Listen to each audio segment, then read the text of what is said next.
All right.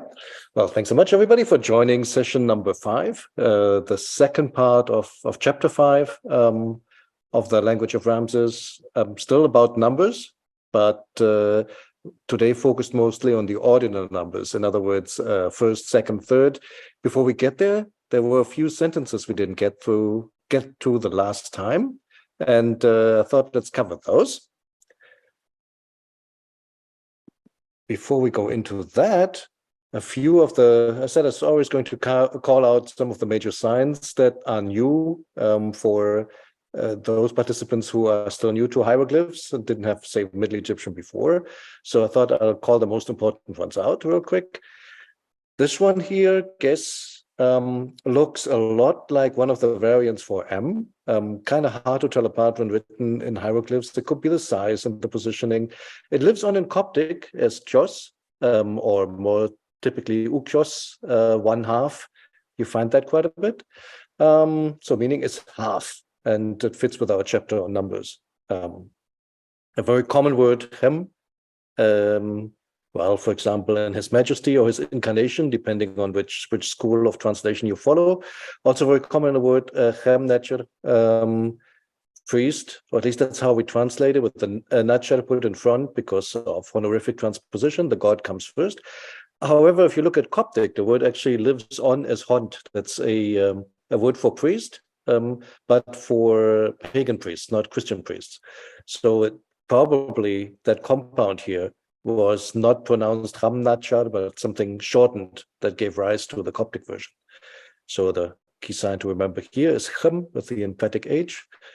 Then we have Dep, for the longest time transliterated as Tep with a T.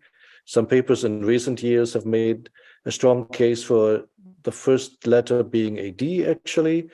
One word derived from that Depi, Anisbe, meaning the first, literally the one belonging to the head, I guess, goes with our ordinal numbers because that's one of the common words for first. What else? The front part of the lion, an Aleph, common, for example, in the word Rat, front beginning lives on as He in Sahidic. Common word for, together with Greek, Arche, beginning. Oh, and I realize I still have my my Discord on. Let me mute that real quick, otherwise there's going to be constant pings here. Mech, very common in the verb to fill, and derived from that, mech, the, I guess, prefix you could say you use for ordinal numbers, the third, the fourth, the fifth, etc. Literally the one that fills the number so and so. In English, we just use th for most numbers, fourth, fifth, sixth, etc. Equivalents here in Chinese and Japanese as well, just for the fun of it. So essentially, that's what you would use to form the higher ordinal numbers. Ein Aleph, in the common word great, lives in Coptic in some expressions as or in the plural oi. And finally, rampet, or in Coptic that becomes, in Coptic rampet would be rompe. So it must have been something like rampe in late Egyptian. There is another reading, and I think I messed that up. Is that a D there at the end? I think that should be, if anything, should be a T. Alan has a T. Alan has a T, right? I think I messed that up. And sometimes you see it as just has chesep. So that's a tricky one. Normally, when you see the word without that little, whatever that actually is, when you see without that little, I think, threshing floor or whatever that's supposed to be, then it would just be rampet, the year. When it becomes like a regnal year, counting for first year of king so-and-so, second year of king so-and-so, etc. Well, it's gone through some evolution there. I think the earliest reading is something like rampet zep. Then Gardner said, no, that should be, what should it be? Rampet hesep? I forgot. Now, some authors have it as hesep simply. I think there's some variation in the literature, how this is to be transcribed. But in any case, if you see it with a little circle, normally there would be the regnal year. So counting from the king ascending to the throne. I don't know if anybody has any more comments on that one, because I'm not really that familiar with the history, who's promoting which theory. I think I'll just go with whatever Neveu proposes in his transliteration.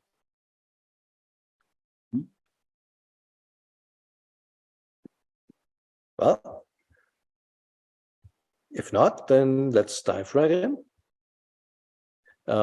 Quick recap, numbers, so Wa, Snau, Hamid, Tao, Diu, Sao, Sefech, Gemanu, and Psit. We went over that in the tens and the hundreds and thousands the last time, how to build them. And there were still a few example sentences or example expressions. I shortened the first one simply because that's actually a bit of a bugbear. And I added a slide on it at the end. If we have enough time, let's go over it. But it's not as simple actually as it seems in the text. So I would say, why don't we just focus on the key grammar point here? So yeah, if somebody just wants to take a quick look at that and tell us what it means, that would be awesome. It's a fragment, obviously, because I cut the rest off. Any takers? I can take it. All right. So Tai Hem to possibly Hemtet Heredu. So my 3 daughters. Correct. Exactly. So Hered is child with a feminine determinative. It can mean daughter. How do we know that it's definitely daughters? Because there's also a word which is like the collective for children, which would have like male and female there, but the article tells you clearly what it is. And like you said, there could very well be Hamte here or something, Hamtet with a T at the end, which is just not written. Perfect. All right. Thanks, Aaron. So yeah, the grammar point that Neveu is trying to make here is that the article goes with the gender of the noun that you're trying to count, at least for like the smaller numbers. That changes when you go 300 and higher. How about the next one?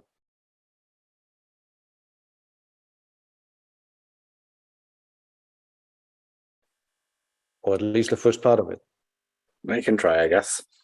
So EFF DEET N, or NN, I guess, NEN.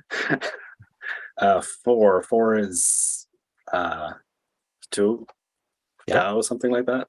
Fed. Yes. Mm-hmm. I guess I needed logical pronunciation. Impa, the dead ger in Enen. Okay, right. Mm-hmm. So and then giving us 4 shares Mm-hmm. of the 4 to the 4 of each us. 4. Yeah, I don't understand the grammar there. Is the 4 of each us, the 4 of each of us, something like that? Mm-hmm. Definitely, that's so the first part spot on. Second part, yes, the 4 if thou anan of us, and then there's like also and also squeezed in between. Just that's where the also goes. It doesn't go at the end, I guess. Okay. But what is the empire doing there? I'm not completely sure either. Is it like, I mean, the meaning is kind of clear, right? Like he gave us 4 parts, as there was 4 of us, but why exactly with empire and the ger? I was thinking M maybe could mean according, like sort of like kata in Greek, like according to the 4 of us. But then the ger is kind of weird with the also in the middle. So I struggled a bit with that sentence too. Okay. I think the meaning. Ger is This is middle. Sorry, go ahead. Ger is a particle, right? Oh? Right.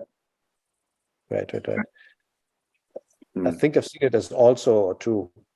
Mm-hmm. Well, if it's a particle, it makes more sense that it's right after the verb. I mean, normally, at least in Middle Egyptian, I'd expect the adverb to go at the end. But yeah, I mean, it would also be nice to see the context of the sentence. I didn't look that one up. But yeah, I think in terms of grammar point, I think what he's trying to show here is again 4 parts, and the interesting thing is the little t at the end of the number 4.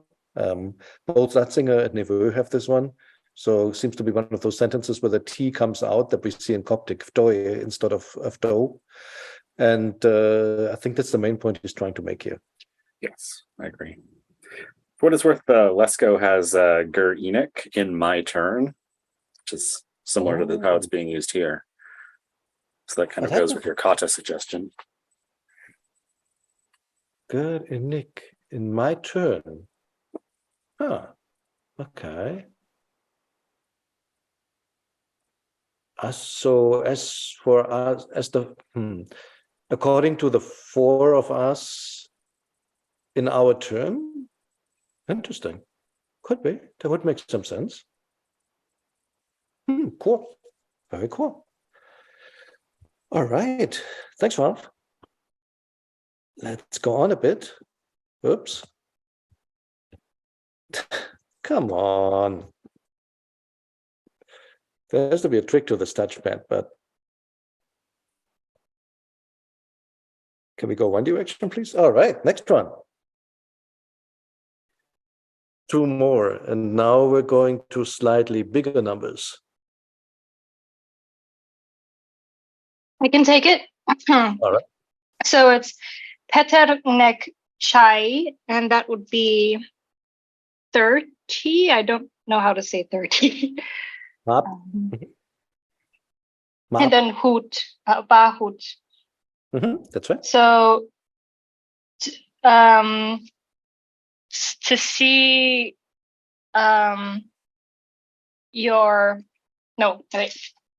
to see to you let me think. Your 30 the 30 chapters.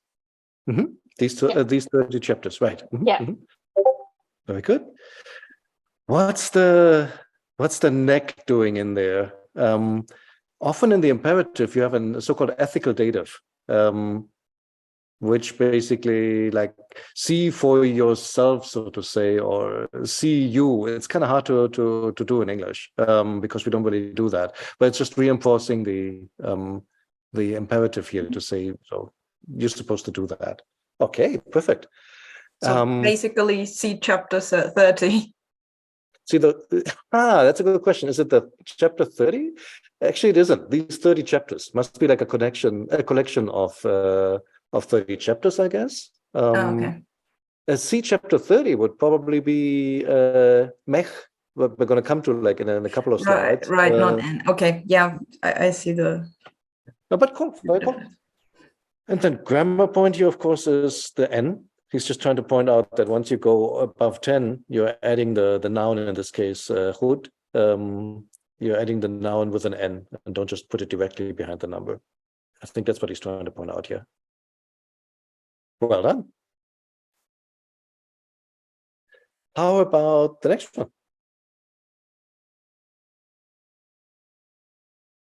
I can give it a try. Thank you, sir.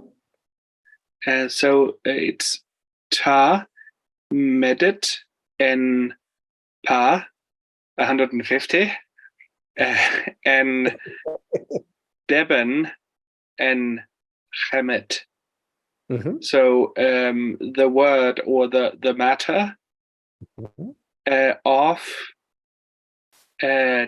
sorry, that's not Pa, that's pi. I left out the y. Right. So it's pi of, I guess, these 150 Deben, which I'm guessing is some sort of a unit of currency, of copper. That's right. So yeah, Deben is indeed, it's a weight unit, 90 grams or 3 ounces, if you want to. So very common use as an accounting unit. Like, for example, in lists like, I don't know, a basket and 2 pairs of sandals and some ornaments, all together worth 20 Deben of copper or something. It's something you'll find in lists. So it could be indeed also used like sort of like a currency unit, even though it may not have been the copper that was actually exchanged, but you can use it as an accounting unit. That's right. And you said these 150. Any guess to 150? how it was realized phonetically. Hmm. I don't remember, but so 100 is she. In Coptic, Right. that's right. Yep. Oh, so it's shet in late Egyptian, and then 50 is what's 50 again? 50 is I don't recall. Sorry. I think Tayu, if I'm not Tayu. mistaken. Tayu. Okay. Similar like Tiu, but somehow the vowels change. Yes. So it must have been something like that, like ret, du, who knows whether the accent or whatnot. Wish I knew. So yeah, those 150. And what else to point out? I think that's pretty much it. Yeah. Well done. So the whole sentence is actually on the right-hand side. He spoke, or he was speaking to the matter of those 150 Devon of copper. It's again from a criminal investigation. So you have all the witnesses, basically, or participants speaking earlier, and then here's like a whole list. He talks about this, he talks about that. Actually, you can see the 100 here, and I mean, why make it a small sign? You can see it looks very different from the way it would look in hieroglyphs. It's that very long, almost F-like thing here. And this is the 50. You make that into a ligature. You don't actually write out those 5 little tens. Down here's the number for 200. Looks almost like the 100. It just has an extra stroke to it. So, yeah. That's fairly, I don't know, for my taste, fairly abbreviated hieratic. So, yeah. Well done. So grammar point here, I guess, again, the n. It just wants to show that 150 is connected with the n to whatever follows. And the gender still goes with, in this case, the Deben. So it's masculine. All right, Rasmus, well done. Thank you.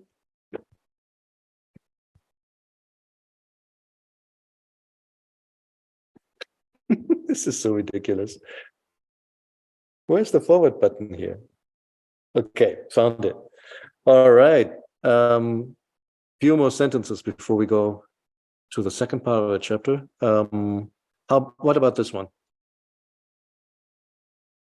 Any takers? I can give it a go, I guess. All right. Thanks, Ralph. So her DE, her DE shad 2. I guess you just translate that as ket. It's not ketty. Let's say Katie, yeah. Okay. So ketty 500 of het. I don't remember what 500 is. But so then I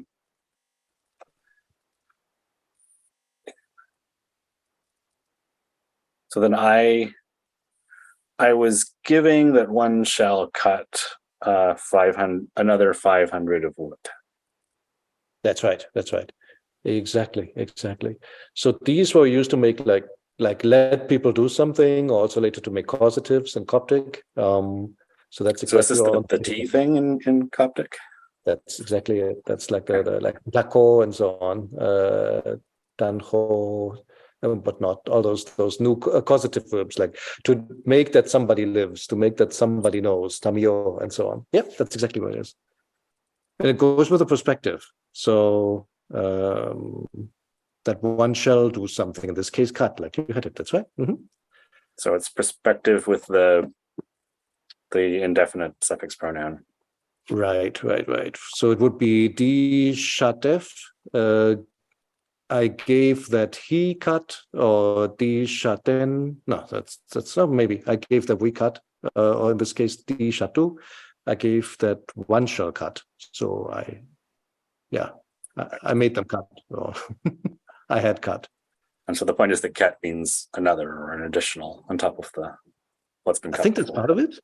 In chapter 5, 6, he's getting to the indefinite ones. The other thing I think is he wants to show that with it's actually 700. With number 700, or basically any numbers higher than than 300, it's feminine again. It's feminine, right? I think that's his point. Even though, confusingly, chet is masculine, even though it ends in a T. That right? Right. Yeah. But that's Chet is why one it's a of the special Greek words. example. So that's actually then a clear case where you can really say, I'm glad you pointed that out, that it's feminine here is because it's a higher number. It's not from the noun because the noun is not feminine, even though it looks like it. Really good point. And I don't know what's going on with this hairstyle over here. I mean, he's clearly cutting some logs. That's why I thought it's an appropriate picture, but that is one mess of a hairdo. He's bald. When you're cutting wood, it's too hot to wear your wig. I guess, huh? Yeah, maybe that's what you do. You leave your wig at home.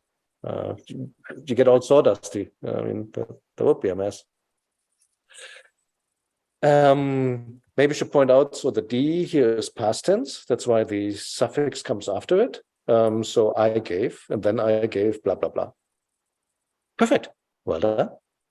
Any questions? How do you say 700? Oh, gosh. So sefer she, I guess. Let's see. Okay. Who knows Just if 7 there and was 100. 7 and 100, yeah. Who knows if there was an N in between? If it was like sefer and shit.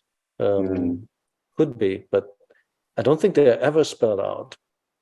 And I think in Coptic, if I remember correctly, you can do some of them like in the construct state, where it's just basically base number and 100, or you can do it with an N in between. Yeah. That's how it works. This word here for 100, would it be homophonous with the word for wood in Coptic? That's a really good question, right? I was wondering about that too. Because both are she, aren't they? Both ach and T, you're right. So were they homophonous, or was the vowel different? They're definitely homophonous in Coptic because they're both she. So it seems to work. Were they different? Who knows, honestly. From the transliteration, they look exactly the same, you're right.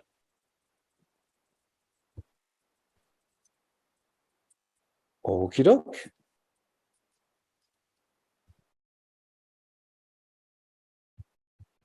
And one last thing I wanted to point out on the cardinal numbers, the examples that you've seen so far where the number was before the noun are all the ones that Neveu gives, that Zatzinger gives. Why do they do that? Because it's actually, I think, the rarer cases where you see the whole thing spelled out that way. Typically, numbers are presented list style. And what I mean by list style is you're almost like an inventory list, right?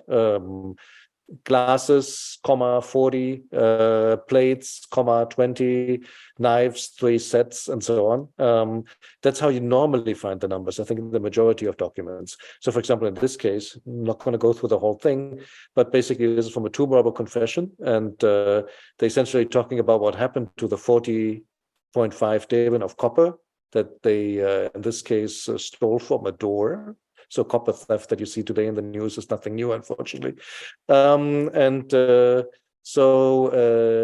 in this case, copper, Devon 40.5. So instead of what we had so far, would have been 40.5 Devon of copper, 40.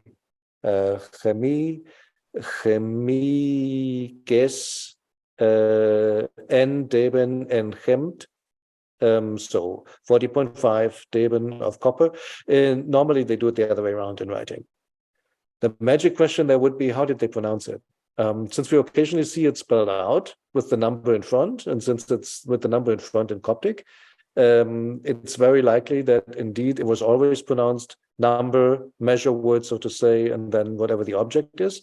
We don't know for sure. I'll just go with it because I find it a bit weird that you have 2 different styles to do the numbers, although it's not completely unusual. In Japanese, you can do something similar. Like when you want to say I had 2 glasses of beer, or you can structure it in 2 different ways. So maybe it's possible that the list style was pronounced. I don't think we'll ever really know.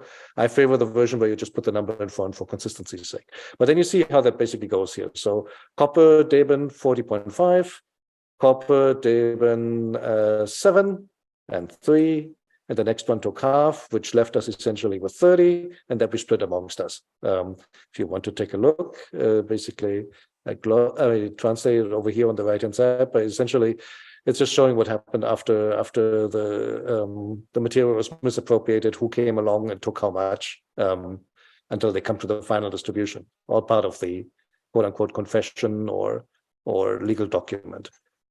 So yeah, just want to show that. That's what you're going to find, I think, in the majority of texts, the so-called list style. Mhm. Okay, so how to do ordinal numbers? First has a special word, or actually has two special words. One is from the word for head, and so it's a nisbe. It has like a little y at the end to form an adjective, and that's tepi. And like in any adjective, it comes after the noun. So if you want to say the first priest of Amun, in this case, or of Amun-Ra, Amun-Re, sorry. Yeah, it would be basically priest and first, because the adjective comes after. If it were the great priest, for example, it would be Chamnachar A, and the first priest then is Chamnachar Tepi. In this case, which priest of Amun-Re, Ense Enshure, king of the gods. That's like a direct genitive here afterwards, king of the gods. So that is fairly common, the Tepi. Why did I pronounce this Ense? Just because we know from cuneiform that that's essentially how it was pronounced at the time. So not Nesut, but it's in Ensebiti is in Sibia. So this part here is the Insi. That's why I was going with that. Another word that actually survives into Coptic is huit, also means first, chauti. So again, that seems to be some kind of, is that also a nisbe from Hat? I'm not sure how that's actually formed, but in any case, very similar. So ta ichet chauti, the first cow. Again, it comes after the noun itself. So you have the article in front, you have the noun, and then you have the word first. So simple as that. First priest of Amun-Re, by the way, the highest priest, I guess, at that time in the country, if we're talking about the Ramessides. Very powerful, especially when we get to the later Ramessides, like 9, 10, 11, Ramses 9, 10, 11. Very strong position in the country. In this case, the one that text from Nevo referred to was actually Amenhotep, first priest of Amun-Re. All right. A couple of questions. That the first one, witty. That's a nisb, right? Basically, isn't it? It's what? I'm sorry. A nisb. A nisb. Yeah, it is. Definitely is the Tipi. Mm-hmm. Oh, both of them actually, right?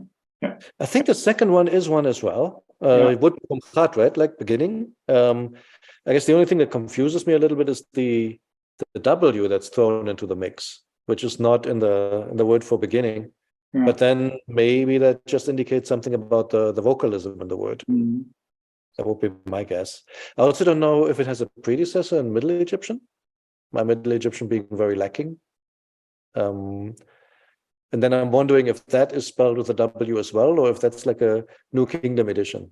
Yeah, I don't recall. Yeah. Yeah. What was the point you're making with the cuneiform? Is it Akkadian? I believe it is. Okay. I believe it is. I'm not sure if one of our clay-based friends can help us out here. I just looked it up on Wiktionary, and it says it's from a Ramesside era Hittite letter. Oh, Hittite! There you go. Mm. I'm still working my way into Sumerian, so haven't gotten to those modern languages yet. but of course, that doesn't really clarify, because Hittite has Sumerian logograms and Akkadianisms. True, but often the pronunciation. But it's probably just direct transliteration, so yeah, it doesn't matter what language it was. Mm-hmm. Mm-hmm. All right, but it's nice that we have the pronunciation for so many of them. I mean, with late Egyptian, you really can get a feel for what it must have sounded like, at least approximately, right? Hanna Chatepi and Namunre Ense and Shure. I mean, hey, we can pronounce that without having to write a PhD thesis about it, which is kind of cool in my books. Okie doke. Well, that was for the word first. What about everything else? The convenient thing is you form all of them with mech, literally the one that fills. So if you want to say the third, it would be Mechamet, Mechamet. The fourth would be Tao, etc. So you just basically put that in front of the number. Although it's kind of interesting to see how that actually plays out in practice. Anybody get the translation for this one? You looked ahead in the book. I do it. All right. Ui mech ifte hemet. So I am the fourth wife. That's right. Or probably could be like some kind of circumstantial thing, me being the fourth wife, and therefore blah, blah, blah, or something of that nature. Right? Exactly. And I think they're still formed like this in Coptic. So you're using the mech plus the number if you want to make an ordinal number. So that has lived on. Just go straight in front of the noun. So nothing too special here. At least in this case. Because when we get to number 2, it's going to get interesting. Number 2 actually still comes after the noun. So I guess the way you have to break it down, it's like the fourth wife and then the mech in front of it, making the whole thing ordinal. Yeah. Thanks, Evan. And the next one? Do I have any takers for that? We're getting into the date format.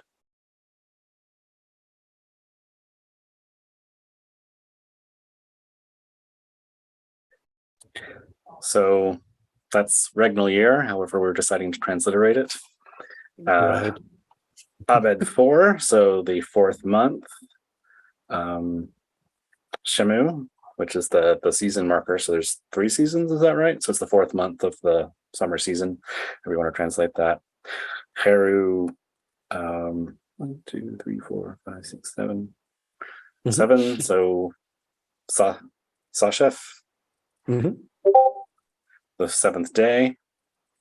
So 7th day of the 4th month of the summer season.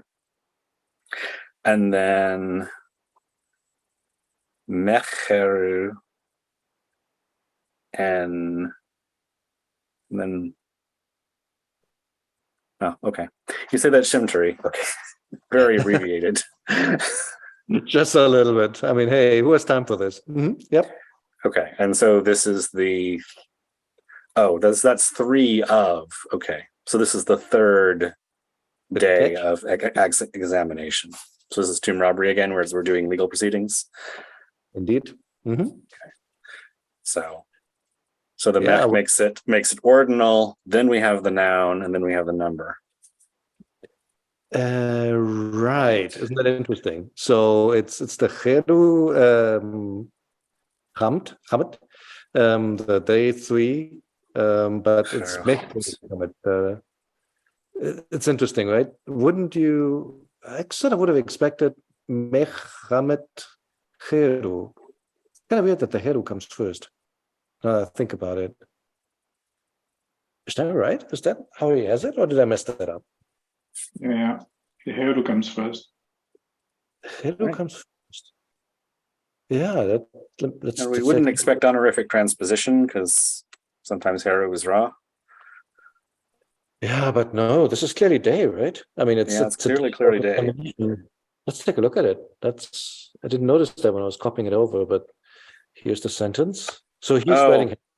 It's laid out differently. Yeah, it looks like it's graphic transposition to me. Oh, graphical transposition. You're saying just because it looks nicer under the mech? Yeah, it fits better. I mean, we have to look at the hieratic, but. Right.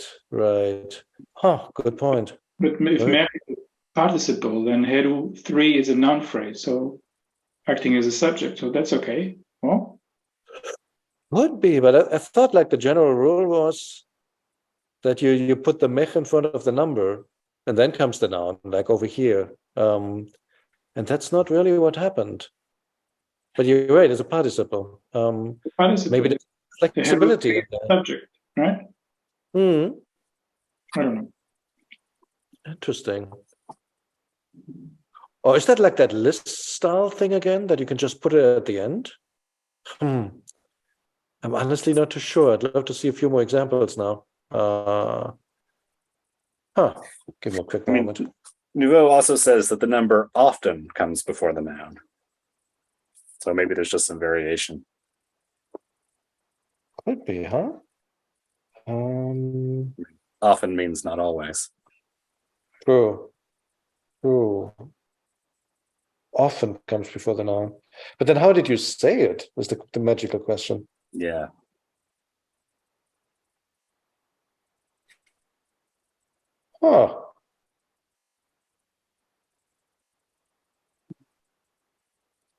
Maybe like Alvaro was saying, that like if the noun is first, it just feels like participle. Yeah, governing a noun phrase. And if you do it the other way around, it feels like a direct genitive between the number and the noun. So you can say it in either order and it kind of makes sense both ways. Maybe, huh? Could be. Now I'm wondering, like, can we see a few more examples? Simple search, mech. Remplir, that must be it. But then we're going to get all the normal usage of remplir to fill as a verb to fill. That's not going to help. Do they have it just for the ordinal marker? Maybe the next page. No, So no particle mark. No, not really. I guess for the moment I'll just have to accept it could be either. Just a bit unsatisfied. Well, wait. Can we use search for mecheru or something? Mecheru? Sorry, I missed it. Go again. Search for mech and heru in the same sentence. See if there's a pattern with this particular. Oh, can you do that here? No, right? It doesn't. You have to use the advanced panel. I can never remember how to do it. You can't just type it in. You have to go to advanced search. Wait, I'm learning something new here. Let's do this. And then you add a lemma and you search for the right mech. Wow. That is cool. Okay, so you're saying so this basically? Yeah, and then you want to logical and or a skip maybe in an and. Okay, very and cool. Then add a lemma. Did you add another lemma? Now search for heru. Done. Search. Oh wait, but you're right. There's okay. So try putting a skip in there, but it's not great because it forgets what you put in before. Let's do this. Mech and add skip. Yeah. And add an and a heru. I think so. Or maybe you don't need the skip. I can never remember. Oh, I didn't know that existed. This is very cool. I think it might be new. Ha! Okay. Wow. That one. Well, this is, of course, in a way, a bad one. Completing the year or something. No, not so much. But it's a second King Tao. It's actually also in a verb, but the second always comes at the end. Because it's number 2, and that's the only one he has. Okay, I think we'll have to park this one. Right. I really don't know. I think in Coptic it comes mech and number, and not mech noun number. So at least like in late Egyptian, the number comes before the noun. But what was true during those days? Who knows? Sorry about that. Didn't catch that until you pointed it out. But yeah, whether it is mech chamt cheru, or mech cheru chamt, either way, we know what it is now. It's the third day of examination. I wanted to use that opportunity to point out the calendar system. So regnal year, number 1. So in this case, the number always comes after, right? Regnal year 1, month 4, like you had it, Ralph. And then seasons over here. 1 year has 3 seasons. The word season, ter, lives on as te in Coptic. So na, chamt, ter, the 3 seasons would be achet, which does not live on. That would be inundation, if I'm not mistaken. Perat, it would be that's the growing season, and then Shamu would be the summer season or harvest, or however you want to translate it, the last 4 months of the year. When did the year start? July-ish, I think, if I'm not mistaken, something like that. But yeah, essentially, it's always the same format. Interestingly, the day is read as Su, not as Cheru in that context. So it would be Su Sefech and not Cheru Sefech. Right. That's still around in Coptic. Interestingly, they kept the Su only for that purpose. Otherwise, it's Cheru, it's Chau. Okay, cool. Thanks, Ralph. Awesome. Well, we're almost done. So, second one. The interesting thing about the second one is, well, the number 2 comes after the noun. So in this case, the second matter would be mech, meret, I guess, sente. And here's the sentence we were just looking at, namely, Pamere and Ense, so the pyramid of the king, and then comes the name, Tao. This one here is short for Anech Hujai Senep, so basically life, health, prosperity. But in hieratic, why would you want to spell that out? You just put like a few verticals and then maybe the S for Senep, or maybe not. And then comes the part basically Mech Ense Tao Snau. So a second King Tao. Basically, the point trying to make is, of course, that trying to make here is that this king is like the second coming of the other king. And the interesting thing grammatically is in both of these examples, even though it's an ordinal number and the mech goes in front, the number 2 is still at the end. You do that in Coptic too, right? Oh, is it like mech, Rames? I don't know about the mech, but doesn't 2, like when you've got 2 things, Yes. the number 2 goes at the It does. end. Absolutely, absolutely. You can also say, if you don't want to use the dual, you could say shes now or something like for 200, and also for the higher numbers, like for 2000 and so on. It comes at the end. Yeah. I'm just thinking what happens when combinations. In combinations, it doesn't work that way. If you wanted to say 252, I think you have to use the dual of 200 for 200, I think. Well, why the king is spelled with a double R here, I have no idea. If that's just a misspelling or what was going on there. Kind of weird. Yeah, that's the last pharaoh of King 17, of the dynasty 17. So end of the intermediate period there and father of Ahmose. So yeah, just thought I'd dig up a picture of the gentleman in question. Well, as close as we could get. Now, you could get closer, but he's not very pretty then. Oh my God, you're right. You could have dug up a picture of the mummy, but don't know if everybody wants to see that. Yeah, they did their best, right, to put him back together, because he was essentially, not clubbed to death, but cut to death, I guess. There's like multiple... Clubbed and cut and speared, like just about every weapon involved that they had at the time, I think, except for arrows.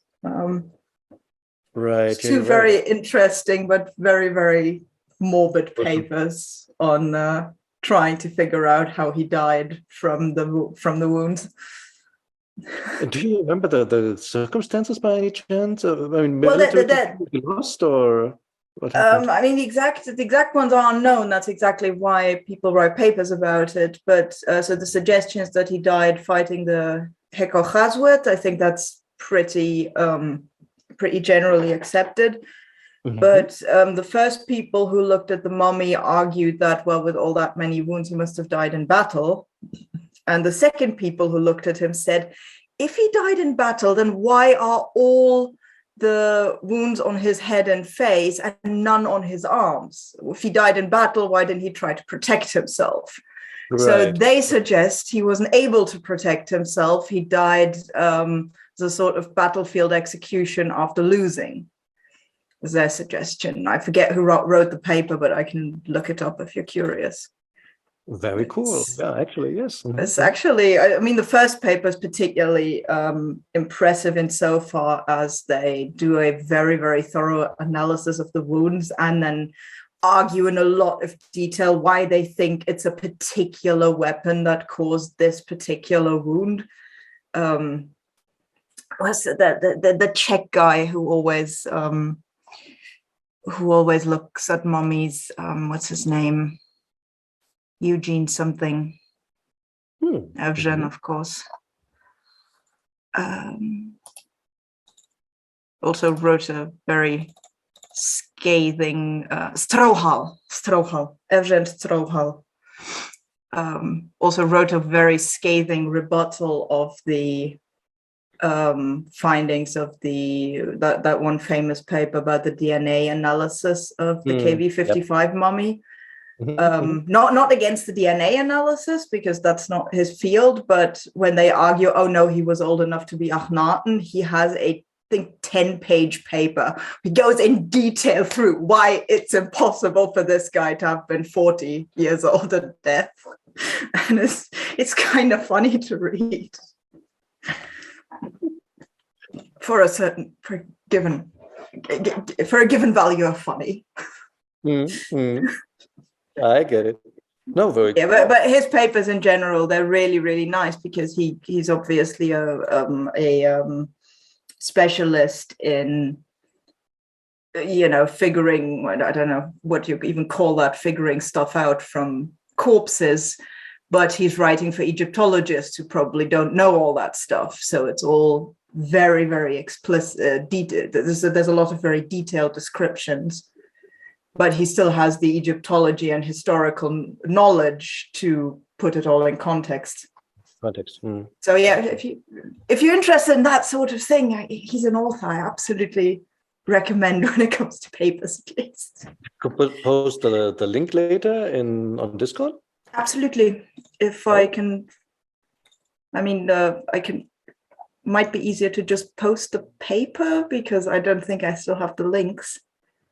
That works too. Okay. Awesome. Hey, Cool. Thanks so much. With pleasure. Is forensics the right word for that? I guess, huh? I guess, yeah, historical forensics. Forensic pathology. Say again? If he's a medical examiner, forensic pathology. Scientific pathology. Yeah, I guess just basically how many thousand years ago? If we're talking about father of Ahmose, that would put him where? It's about 3,000 More than years. 3,500. About 6,000 years. So he's listed as an archaeologist and anthropologist. Very cool. At least about these sentences in the virtual life. I have one more from the Neveu book. That's actually the last one in the chapter. Does anybody want to take this one?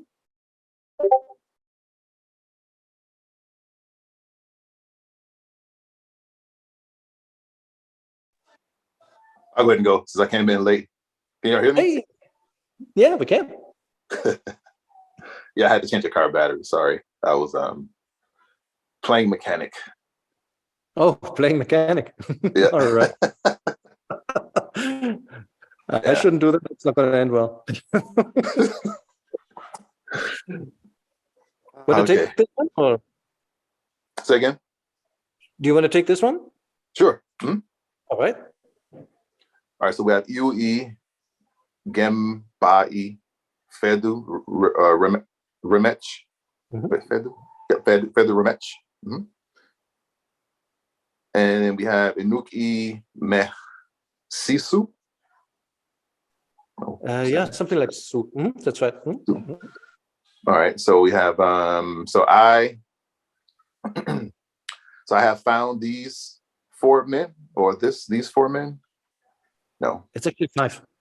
So it's actually 5. Thank you. Yeah. So no, so it's not Fedu. It's 5 is Diu. That's right. Diu.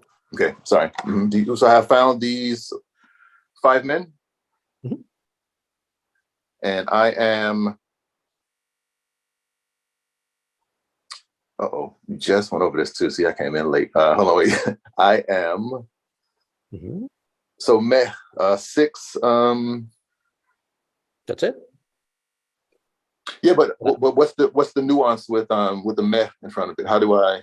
The 6th with the th at the end in English. So I'm 6 man.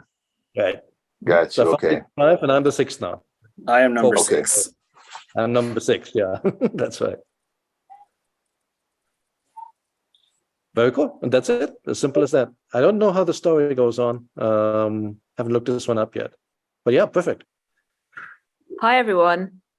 Hey, coronation party. Look at that. I've just party, come yeah. from my coronation party. I've left them all in the street drinking champagne and various things, but I wanted to say hi.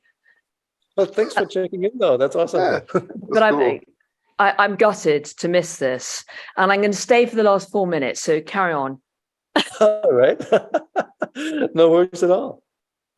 Well, thanks a lot. That one was all done too. So yeah, we officially finished the chapter. There's one last thing he's pointing out, namely that the classical way to do it in Middle Egyptian, it is you don't use mech in front of the number, you use nu after the number. That is really dead by now in Late Egyptian. You still use it like in certain fixed expressions. Like, for example, the second priest of Amun, as the title of Amun-Re, would have been Senu. So Khamnetcher Senu and Amun-Re and Seninchure. But that's essentially not productive anymore. That's just a set expression. Otherwise, you would use the mech for proper Late Egyptian. Put a picture of Amun-Re in here just for the fun of it, with a double crown here that makes him, with the crown with sun disk that makes him immediately recognizable. I had a question, which is, where do you get the Amun from? Is that the m and the n? Right. So this is the reed leaf is the then this is mun, and then this is n. So it's spelled with a biliteral sign, and then a phonetic complement, which is not read separately, but just reinforces that the sign ends in an n. But why is the reed leaf there if it's an Amun? I think because otherwise it would be simply mun. You want some kind of indication in the spelling for that first vowel for the Amun, the a part. Yeah, but that's an I sound, isn't it? Doesn't the A come from Greek or something? Like, well, what I'm saying is that I thought that the reed leaf meant I. Oh, honestly, so that's really tricky. There was a long debate in early Egyptology if any particular vowel sounds could be assigned to the weak consonants. And eventually the Berlin school settled it that, nope, you can't. They're really consonants. But then as the language goes on, that's my take, if anybody wants to chime in, as the language evolves, you use them sort of like as generic vowel markers. Like there is a vowel in this place. But it does not specify if it's an E or an A or an A. It's just, there's something there, essentially. Also keep in mind, Aleph in Hebrew, right? Sort of. Yeah. Well, but that's a consonant. You can't say that. What's a good example? E.T., you have something there how to explain that better than I did? well, I don't really have a good example, but keep in mind that by the time we have Amun, when is the first time that we have any other language that renders it as Amun or anything similar? By that point, the word must have existed for 1,000 years, 1,500 years. I really don't know when the first other source is. So the easiest thing is also to say could simply have been changed. It could simply have changed. It could also at some point have been Yamun, that there was a Y there, and which is why we transcribe that as a J. That's keep in mind, a J in German is the Y sound. Right. So That's why I think you get this particularly from German Egyptologists, where the suggestion is this isn't an E sound because it's not a vowel. Again, it kind of turns into what in Hebrew you would call a half vowel, where these can stand either for the vowel E or for the consonant Y. But it wasn't that at the beginning. So it could also simply actually have started with a Y sound at some point, and then that dropped. So, I mean, I would also say, Rebecca, that you're correct that the reed leaf is pronounced I, but only when we don't have a better idea how the word was pronounced. Yeah, but when Amun was such an important god that we knew, before we could read Egyptian, we knew the name from ancient Greek, where it's written Amun. So we know there was an A vowel at the beginning, at least at the by the time of the Greeks. By the time of the Greeks. So we understand how the reed leaf might indicate that, or it might indicate a sound that's been lost. But with common kings' names and gods' names, often the way we pronounce them is not the way it's written in Egyptian, because we have historical baggage. Example in Hebrew where this happened, the word achshav, meaning now, is typically written with a yod in the place of the second a. So it's written ayin, ch, sh, y, and then double wow for v. So this just happens, and sometimes the traditional spelling is kept. And with something as important as Amun, no matter how it would have ended up pronounced in the end, even if the pronunciation had completely changed, it's very unlikely that a language like Egyptian in particular would have changed the spelling. It's generally fairly conservative. Right. Now, I have also a curious addition that is somewhat related to that, because we know that in Meroitic hieroglyphic inscriptions, Amun is sometimes written just as man without the initial yod. Oh, what? Really? I don't know if it is reflective of any sound changes that took place in Meroitic, but it is sometimes written just as man. But again, it is like the end of the first millennia, so probably something took place. One thing I just realized as we're going through all this, which I mean is super insightful, but also a simpler answer to Rebecca's question. Something weird that we do, even when you read things in Egyptological, right? When it would be like, if you read in pure Egyptological, Chem, Nature, Senu, and I think you would still say Amun Ra, not Iman Ra, just because like those common names, like, I don't know, Amenopis or Tutmosis or in this case Amun, I think we still use the Greek to sound them out. Is that right? Or would you read it as Iman Ra? I think you typically stick to the Greek. I mean, particularly, we even say Ra or Re when we know that that's one of the few cases where we actually know that at least in later Egyptians it would have been Ria or Ria. Yeah. Actually, we know better, and we still say Re or Ra. Right. So I wouldn't. I guess it was with some of that stuff that was always known. There's habits that people don't move away from. Right. That's exactly the way I see it too. That like if it's like a conventional name, you just you sound it out in whatever it was in Greek, even though that has probably very little to do with, say, a Middle Egyptian text or whatnot. That's the other thing, right? It wouldn't have been Amun, it would have been Amane, I guess, something like that. There's no real, it's not a U yet at that point. Well, depends on what that point is. If it's Ramesses II, it wouldn't be. If it's Ramesses IX, it could very well be Amun already. I think there's hints that in the early 18th century it would have been Amana. I think there is a transcription of a king with that name, and it's Amana. Right, I think so. From I don't know, some cuneiform. I don't know which one, but I'm not entirely sure which king that was and what the rest of his name was. Yeah. I think we'll have to cut it here just because the Lady Egyptians are already late for Sumerian. And the only other thing I had prepared was that example sentence. It's actually pretty tricky. I put it into what I'd sent out and then later realized it doesn't make a whole lot of sense. Maybe it's something I'll take to Discord later. If you look it up in the original context, I mean, it basically says something like, my daughters should not be brought. Sorry, no, that my daughters should be brought is not because of me. That's the way that Neveu translates it. And then the text actually goes on that I shouldn't be brought because of my daughters, but why? In what context? I've looked up what's in front is like an inventory list of things that the father apparently that he owns and some that are supposed to be shared with somebody else. And then comes this oath that he says this shouldn't happen. What the circumstances are, completely unclear, at least to me.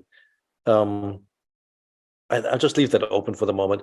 But basically, that's why I took that sentence out, because it's kind of tricky how you want to interpret that cheri or cherai at the end. Maybe a Discord discussion. I would say let's finish chapter 5 here. I'll send a set of homework out for next weekend if you want some more Lady Egyptian for chapter 5. And then in 2 weeks, we continue with chapter 6. Great. Thanks, everyone. Great. Thanks all. Have a great weekend. Bye. Ciao, ciao. Have a good day. Weekend.